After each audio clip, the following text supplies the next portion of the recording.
Assalamualaikum warahmatullahi wabarakatuh. Ketemu lagi dengan Bribka Suyono, masih di channel Suyono Listrik, channel edukasi dan motivasi sembuh dari anxiety, psikosomatis, dan asam lambung berdasarkan pengalaman yang saya alami. Oke, apa kabar Anda sekalian?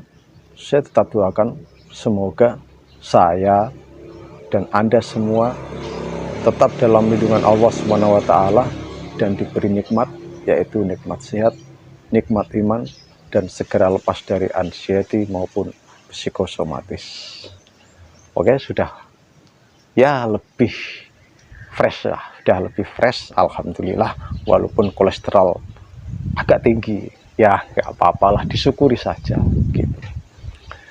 Kali ini saya akan mengupas tuntas mengenai apa sih yang terjadi, apa sih gejolak yang ada di pikiran, terus di raga kita, di jiwa kita, ya. Supaya apa? Supaya saya khususnya dan Anda itu tidak membenci diri sendiri gitu. Oke, kita masih sama-sama belajar ya, masih sama-sama belajar. Saya juga masih belajar untuk menata hati dan pikiran saya. Bukan berarti saya yang lebih pandai di sini ya. Tidak, kita berbagi, kita sharing. Karena apa? Kita itu dulu itu saya pernah senasib sama Anda, gitu, yaitu mengalami sensasi-sensasi anxiety, psikosomatis, dan sensasi dari asam lambung, gitu.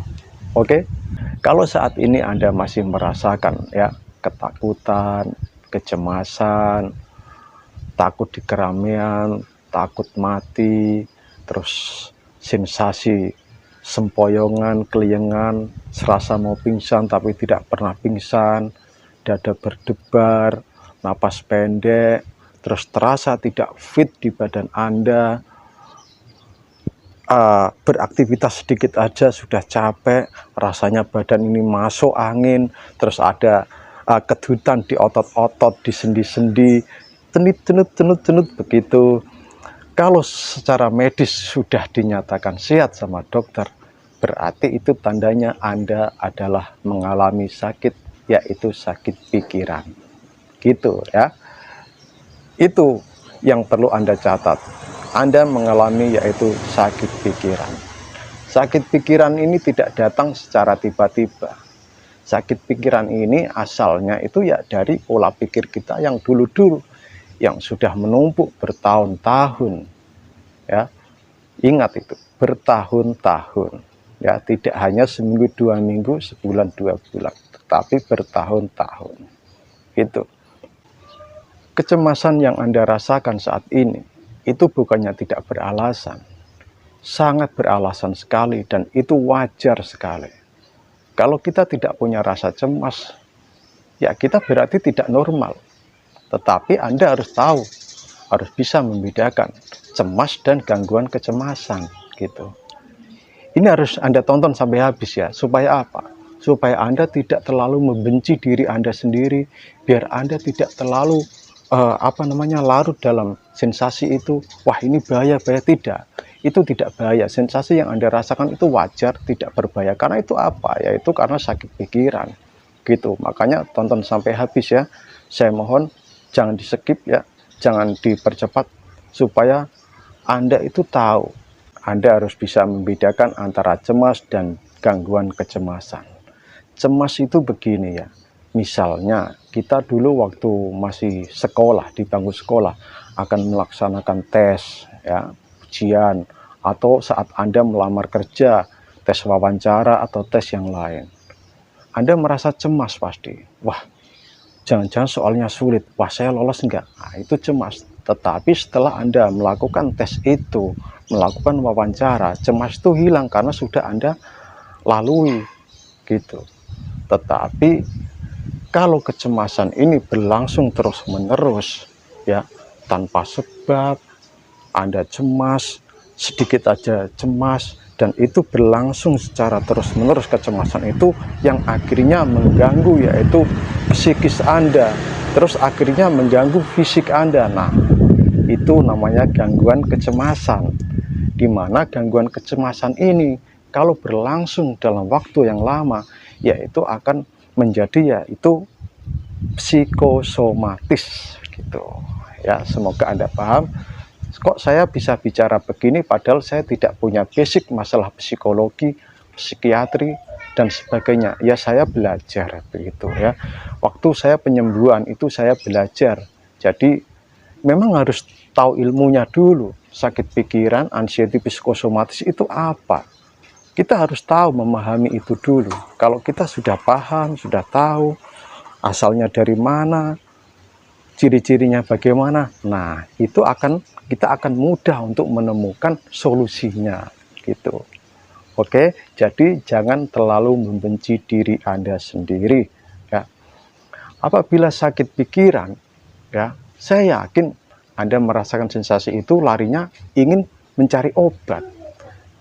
Perlu Anda catat, kalau kita sakit fisik, misalnya pusing, terus masuk angin, atau flu, kita lari cari obat dalam waktu seminggu, insya Allah dibantu obat itu akan sembuh. Tapi beda dengan sakit pikiran, kita mau cari obat, obatnya obat apa ya obat pikiran itu? Apakah obat dokter, apakah obat tradisional atau herbal ya? Gitu, pasti begitu kan? Nah, saya dulu juga begitu. Saya cari obat, sampai obat semahal pun saya beli, herbal semahal pun saya beli. Janjinya, wah nanti ini minum ini dalam waktu seminggu pasti akan sembuh. Apa yang saya dapat? Yaitu belum mendapatkan kesembuhan. Karena apa? Obat dari sakit pikiran itu adalah pikiran kita sendiri. Nah, dimana kita bisa menata hati dan pikiran kita. Saat ini saya juga masih belajar itu. Nah, kalau kita sudah menemukan yaitu asalnya sakit pikiran, yaitu dari pikiran. Nah, yang perlu ditata adalah pikiran. Obatnya berarti dari pikiran kita. Walaupun itu susah ya, untuk menata hati dan pikiran, untuk selalu berpikir positif, terus sabar, terus menyadari apa yang saat ini kita alami, itu susah. Makanya yaitu perlu yang namanya latihan dan motivasi-motivasi dari seseorang begitu. Anda harusnya beruntung bisa menemukan channel-channel YouTube yang membahas tentang anxiety psikosomatis. Saya dulu dalam waktu 2 tahun lebih saya sakit itu, saya tidak menemukan channel apapun ya, tidak membuka channel psikosomatis karena saya tidak tahu saya sakit apa ini, saya tidak tahu. Akhirnya dokter saraf memvonis saya yaitu anxiety. Baru saat itu saya juga buka-buka apa sih anxiety psikosomatis. Saya buka, oh ini ada beberapa channel yang saya ikuti yang menurut saya masuk di akal, tidak klinik ya, tidak berbau mistis. Nah, itu saya ikuti. Nah, tidak saya sebutkan, nanti takutnya apa? Melanggar kebijakan YouTube nanti kalau menyebutkan channel. Melanggar enggak ya di tahun 2021 ini? Saya tidak tahu, tidak saya sebutkan ya. Pokoknya ada channel yang menjadi idola saya begitu. Tentunya channel idola itu ya yang bisa ditangkap dengan akal dan pikiran. Secara apa namanya? Nalar itu bisa ditangkap. Tidak yang berbau mistis harus begini-begini. Oh tidak, memang ada sih pengobatan secara itu ada, tetapi saya lebih cenderung ke yang lebih masuk di akal. Misalnya channelnya yang dari seorang ahli psikiater gitu ya, seorang psikiater atau seorang dokter. Nah, itu saya yakin apa yang diungkapkan itu masuk di logika gitu ya. Itu. Nah, setelah Anda bisa menata hati dan pikiran, nantinya Anda akan bisa menemukan obatnya ya. Obatnya yaitu dari pikiran kita sendiri gitu ya. Perlu Anda pahami, jangan mengumpat diri Anda, jangan membenci diri Anda. Karena apa? 60-70% yang ada di badan kita, di raga kita itu adalah cairan ya, air. Ya, sudah ada penelitian, ada 2 gelas air ya, 2 gelas yang isinya air. Gelas pertama diisi dengan kata-kata yang baik-baik, dengan kata-kata doa, kata-kata yang santun dan sebagainya. Gelas yang kedua diisi dengan umpatan, kebencian dan sebagainya.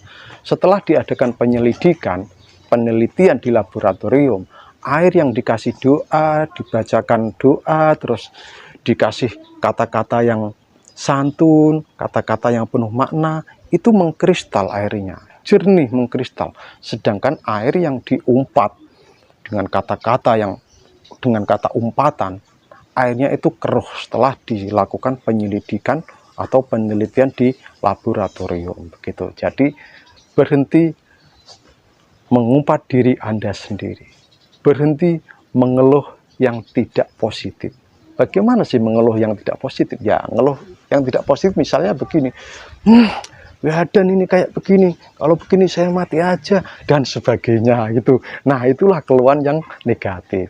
Kalau Anda ingin mengeluh, ya mengelola sama yang menciptakan Anda begitu ya. Kita sama-sama belajar. Saya juga masih belajar ini ya. Begitu ya, berhenti mengumpat diri Anda. Alangkah baiknya setiap Anda minum, bacakan doa-doa, air itu di gelas, lalu Anda minum. Nah, apakah Anda tidak percaya dengan hasil penelitian itu? Itu dibuktikan secara ilmiah ya. Secara ilmiah, tidak dengan mistis, konek, dan sebagainya, tidak gitu. Saya juga bisa yang namanya bicara masalah metafisika, tetapi itu nanti Anda akan bingung kalau saya memberikan sebuah edukasi yang berbau metafisik, tetapi metafisik ini bisa ditangkap dengan akal gitu. Oke. Nah, berhenti mengumpat diri Anda sendiri, mengeluhlah yang positif, yaitu mengeluh sama Sang Pencipta.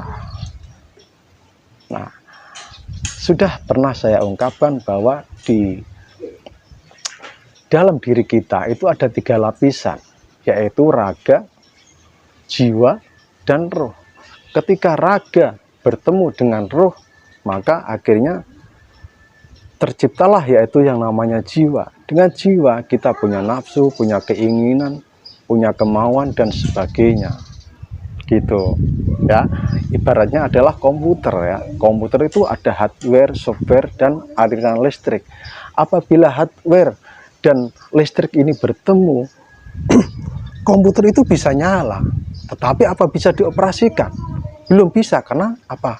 Belum ada softwarenya begitu. Nah, itulah software itu adalah jiwa kita gitu. Itu menurut pengalaman saya ya. Nah, kalau saya secara logika begitu. Nah, setelah komputer ini dioperasikan, banyaknya data yang tersimpan, terus aplikasi apa aja disimpan, bisa saja komputer itu blank, nggak tahu kerjanya bagaimana. Kadang kita nekan tombol Y di keyboard, keluarnya yang lain atau sebagainya. Sama dengan pikiran kita, apabila pikiran kita sudah penuh dengan data-data, yaitu blank akhirnya. Nah, kerjanya tidak maksimal. Karena apa? Di otak ini tegang. Kenapa tegang? Yaitu dari kecemasan pikiran-pikiran kita yang masuk begitu. Akhirnya tegang, saraf-saraf ikut tegang, sendi ikut tegang, akhirnya terjadi yaitu gejala-gejala psikosomatis gitu ya. Itu yang perlu Anda tahu. Karena apa? Karena begini, saya memberi edukasi begini supaya Anda tahu sakit psikosomatis ya, itu adalah sakit pikiran. Jadi yang perlu dibenahi adalah pikiran gitu ya. Makanya saya mengajari yaitu menata hati dan pikiran atau yang namanya olah rasa. Saya juga sama-sama belajar ya. Saya juga belajar. Tidak saya sok pintar, tidak begitu ya. Saya harus jujur pada Anda. Saya pun kalau kadang itu badan tidak terasa enak, saya juga masih cemas ya. Cemas dalam arti tidak gangguan kecemasan. Cemas ya sudah, cemas saja begitu. Tidak menjadi yang namanya gangguan kecemasan. Tadi sudah saya jelaskan ya, antara cemas dan gangguan kecemasan. Maaf saya berbicara agak panjang lebar, karena supaya Anda itu tahu begitu, tidak bernafsu ingin, wah saya harus minum obat ini, coba saya minum obat ini, semua obat Anda beli, herbal semua Anda beli, sampai koleksi obat, koleksi herbal. Nah, saya kasihan sama Anda, saya juga begitu dulu, herbal mahal saya beli, tapi ya itu ternyata itu dari pikiran kita sendiri yang bisa menyembuhkan, yang bisa mengontrol itu dari pikiran kita, ya. Nanti akhirnya perasaan dan jiwa kita itu akan menikmati begitu. Keguncangan pikiran sama perasaan Anda itu mengganggu ke jiwa Anda, makanya jiwa Anda terguncang. Sama dulu jiwa saya juga terguncang. Saya lebih parah dulu, seperti di alam lain, di dunia lain, seperti di alam mimpi dan sebagainya, sudah pernah saya jelaskan. Oke, itu saja ya, supaya Anda tahu begitu, supaya Anda tahu, kita sama-sama belajar. Nah, itu berarti sembuhnya adalah dari pikiran kita. Yang Anda, kalau sensasi itu masih Anda rasakan dan Anda dinyatakan sehat oleh dokter, berarti Anda sakit pikiran. Dan sakit pikiran itu Anda larinya harus mencari obat dari pikiran gitu. Hapus data-data yang lama itu, walaupun tidak gampang ya, hapus sedikit demi sedikit ya, satu hari mungkin satu file, berapa file, nanti akhirnya akan data-data yang tidak penting itu sudah terhapus. Oke ya, nanti akan saya bahas tentang proses hilangnya sensasi sempoyongan, keliengan, sensasi mau pingsan tapi tidak pernah pingsan yang saya rasakan, itu proses hilangnya itu bagaimana sih? Nah, itu nanti akan saya bahas, yaitu di part 3 begitu, masalah keliengan, sempoyongan. Karena apa? Keliengan, sempoyongan itu lama sekali saya sembuhkan. Saya sampai hampir putus asa dulu untuk menghilangkan sempoyongan, keliengan, sensasi mau pingsan. Karena apa? Tiada hari tanpa sempoyongan, tiada hari tanpa keliengan, tiada hari tanpa sensasi mau pingsan gitu. Nanti akan saya bahas prosesnya bagaimana, terus apa yang saya lakukan, tip apa yang saya lakukan hingga sempoyongan itu alhamdulillah sampai sekarang saya alhamdulillah tidak merasakan, dan semoga aja itu tidak kembali lagi. Ya, saya minta doanya kepada rekan-rekan semua ya. Kalau asam lambung sering kambuh itu wajar ya, karena asam lambung itu sebuah dilema. Dilemanya bagaimana? Kita sudah mengatur pola makan, tetapi pola pikir tidak kita atur, sama aja asam lambung itu akan berkeluaran. Karena asam lambung seperti air liur ya, selalu ada. Apabila misalnya kita makan yang asam kita makan, pasti air liur itu bertambah banyak, ya atau tidak? Begitu juga dengan asam lambung yang ada di lambung kita. Kalau kita makan sesuatu yang memicu keluarnya asam lambung, ya pasti akan menyemprot banyak. Selain itu ditunjang dari pola pikir. Kalau kita stres, itu asam lambung juga akan menyemprot lebih banyak gitu ya. Jadi tidak usah khawatir, tidak berbahaya ya, asam lambung tidak berbahaya. Terus gejala psikosomatis yang Anda rasakan itu tidak berbahaya, saya jamin tidak berbahaya ya. Yang berbahaya itu adalah respon kita, respon otak kita dalam menanggapi sensasi itu. Makanya tetap tenang dan rileks saja, lakukan relaksasi ya, relaksasi Anda lakukan sebelum tidur begitu. Oke, di sini kita sama-sama belajar ya, saya juga masih belajar. Saya bukan berarti yang paling pintar, karena saya punya pedoman begini: kalau pandai jangan menggurui, kalau tajam jangan melukai, kalau cepat jangan mendahului begitu. Oke, tunggu video saya selanjutnya.